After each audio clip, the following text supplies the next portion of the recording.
Ano nga bang uri ng pamumuhay na gusto natin mga Pilipino? Our simplest summation is matatag, maginhawa, at panatag na buhay para sa lahat. Or strongly rooted, comfortable, and secure life for all. The aspirations are family-centered. Even children aspire for a life that includes their parents. Gusto nila ng maginhawang buhay para sa kanilang pamilya na hindi nahihirapan at walang pag-alala. At kapag pinagsama-sama ang mga pamilyang Pilipino na ito, sila ang pagmumula ng isang economically vibrant society and resilient community. When we asked our respondents to tell us their aspirations, we asked them to describe to us what it is that they want to have, to do, and to be by 2040. An overwhelming majority, halos 80%, ang nagsabi na nais nila ng simple at maginhawang buhay. Halos 17% lamang ang nagsabi na gusto nila ng buhay ng may kaya at mas mababa pa sa 4% ang naghahangad ng buhay mayaman. Ano kaya ibig sabihin naman ng simple at maginhawang buhay? Kung ating titingnan ang pagkakalarawan nito, masasabi nating ito ay isang middle class lifestyle.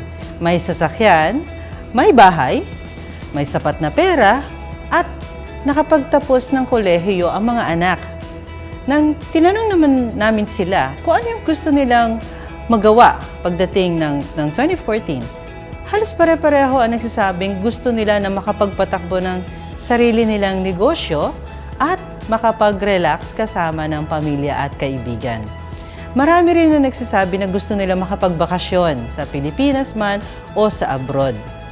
Tungkol naman sa decent job, ang pagkakalugan pala nila dito ay mayroong maayos na sahod na sapat para sa kanilang pang-araw-araw na pangangailangan at para sa biglaang gastusin. So, mayroong benefits at incentives at stability. Kung isasabay naman natin dito yung klase ng worker na gusto nilang maging, makikita natin na nakakahigit ang nais makapagtrabaho para sa sarili nilang business. 47%, 22% at 18%. Saan naman nila gusto magtrabaho? Halos 90% actually ang nagsabi na gusto nila magtrabaho dito sa sarili nating bayan. Halos 80% ang gusto magtrabaho at manirahan sa parehong syudad. Kulang sa 15% ang gusto magtrabaho sa syudad pero umuuwi naman sa labas ng syudad. Sa usapin naman ng bahay, nagpakita kami ng iba't ibang larawan ng klase ng kabahayan. Merong single detached, apartment, row house at condominium. Na halos 3 sa bawat 4 na respondent ang pumili ng small house with a big lot. Tinanong din namin kung saan nila gustong tumira. Halos pareho din ang dami ng nagsabi na gusto nila sa maliit na syudad o sa malaking syudad gaya ng Manila at mas marami ang nagsabi na nais nilang manirahan sa town center na sa probinsya. Halos lahat ng respondent ay nagsabing nais nila makapagtapos ng kolehiyo ang kanilang mga anak.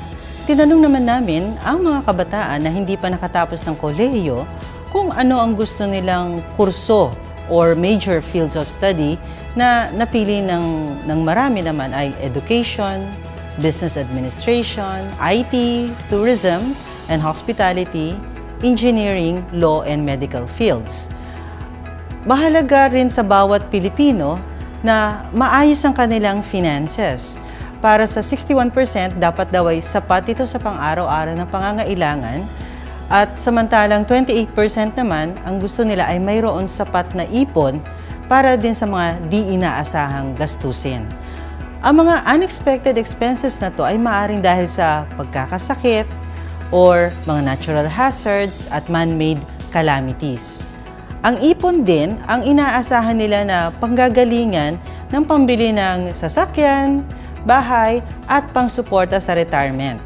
So, Filipinos want to be mobile.